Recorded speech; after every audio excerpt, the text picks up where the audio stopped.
primeiro lugar, qualquer estudante básico da Bíblia sabe que o Novo Testamento não foi escrito em hebraico. O Novo Testamento não foi escrito em hebraico. Não é porque uma pessoa pegou o Novo Testamento grego e traduziu para o hebraico, e lá nessa tradução para o hebraico interpolou, colocou o tetragrama, isso não significa que no texto original tem tetragrama. O texto original do Novo Testamento nunca foi hebraico, é grego. Eu acho que o Francisco sabe disso. Você sabe, né, Francisco? Tem algum manuscrito do texto original escrito em hebraico do Novo Testamento? Algum manuscrito? Então ele deve saber que não tem. Entende? Não é porque uma pessoa traduziu agora, na década de 80, na década de 90, que tem. Entende? Então, textos do Novo Testamento, os textos originais, as famílias de manuscritos são em grego. Esse é um ponto. A Peshitta também não é em hebraico. A Peshitta também não é em hebraico. Então, é siríaco. Entende? Então, apresentar essa Bíblia aqui, porque da década tal, da editora tal, isso não diz nada com o texto original. Está errado. Sobre o primeiro e último, Isaías 44:6 diz assim. Isaías 44:6. Assim diz Jeová, Rei de Israel, seu Redentor, Senhor dos Exércitos, eu sou o primeiro e o último. Em Apocalipse capítulo 1, versículo 17, diz assim: quando o vi, caí a seus pés como morto. Porém, pôs ele sobre minha mão direita e disse: não temas, eu sou o primeiro e o último, aquele que vive. Eu estive morto, mas estou vivo pelos séculos dos séculos. Esse texto de Apocalipse capítulo 1, lá em 1:8, tem aí linhas que defendem que é o pai, outras que defendem que é o filho. Eu defendo que é o filho, você está apresentando que é o pai, ok. Agora, como é que você faz com Apocalipse capítulo 1, versículo 19? Aquele que vive, ele foi morto, mas está vivo. É o pai?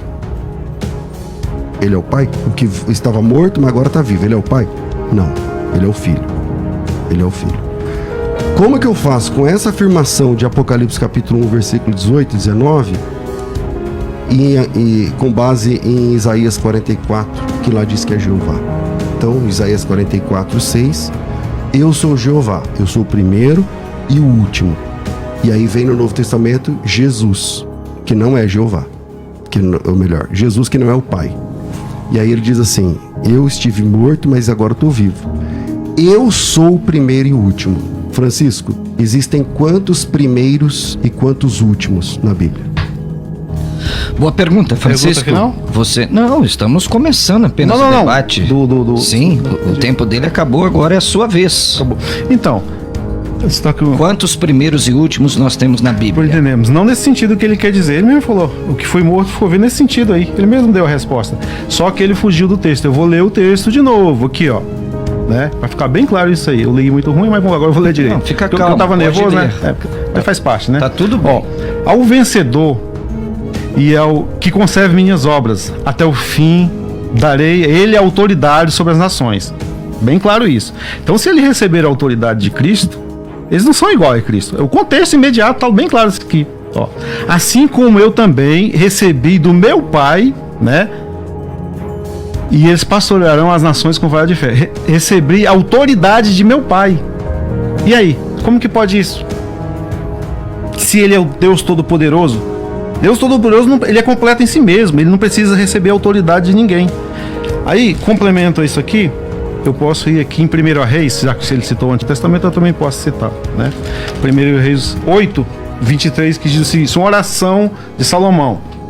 Diz o seguinte: dizendo Yahvé, Deus de Israel, ninguém há como tu, em cima no céu, nem embaixo na terra. Ora, se o texto, Salomão, inspirado pelo próprio Deus, fez com que isso aqui ficasse escrito, ninguém há como tu nos céus. Como? Devolvo a pergunta para o César. Como, e para os ouvintes que estão ouvindo que defendem a Trindade, como que Jeová é igual a Jesus? Como Jesus é todo poderoso? Está dizendo, ninguém há como tu. Perfeito isso aqui, não tem como fugir disso. Desses 2 textos que citei, explica Apocalipse aí que eu te falei. Como é que alguém recebe autoridade e é todo poderoso e ninguém é como tu? Explica esses 2 textos aí.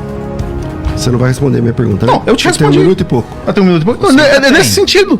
No que foi morto. Você mesmo deu a resposta. Por exemplo... Tem 2 primeiros e 2 últimos. Peraí, deixa eu concluir. O profeta chamado de filho do homem, Ezequiel. Jesus é chamado do filho do homem. Significa que eles são os mesmos? De maneira nenhuma. Isso é apenas uma pegadinha que vocês fazem para tentar dizer que Jesus é todo poderoso. Mas nos textos aqui estão bem claros. Respondi, tá aqui, ó. Ninguém pode ir contra isso com a palavra de Deus. Está escrito, ninguém é como tu. E ele recebeu autoridade. Está respondida. Embora não seja do jeito que você quer, mas as pessoas que estão lá vendo, estão vendo. Que não tem resposta para isso aqui, se ele é todo poderoso. Para mim está perfeito. Terminou? Terminei. Pastor César, ele apresenta aí 2 textos. Quero ouvir aí a sua resposta. 2 textos de 2 medidas. Exato, vamos lá. É o seguinte, na verdade, quando eu falei para ele agora na minha fala, eu disse que o texto original do Novo Testamento é o texto grego e não alguma tradução que alguém fez. O Francisco, ele sabe.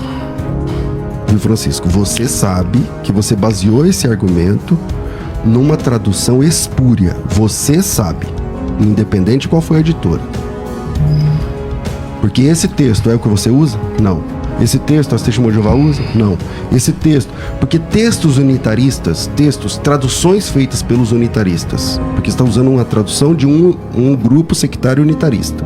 Eles pegaram João Ferreira de Almeida, não sabem nem o texto grego, colocaram em hebraico e lá apareceu o tetragrama. Aí, no afã de querer mostrar o tetragrama no Novo Testamento, porque qualquer estudante da Bíblia, igual você, sabe que não existe nenhuma vez o tetragrama no Novo Testamento em nenhuma família do texto original. E são mais de 5.000 cópias. Não tem nenhuma ocorrência. Nenhuma, absolutamente nenhuma. Então, você sabe que você usou um documento espúrio aqui. Um documento no qual você mesmo não acredita. Então, você não acredita nesse documento e traz para o debate para causar uma, né? Tá aqui um documento, não sei o quê. Não, nem você considera isso aí documento. Eu não considero. Não esperava que você ia apresentar um texto espúrio, mas tá bom. Tá valendo aí. Quem quiser pesquisar, pesquisa o que eu tô falando.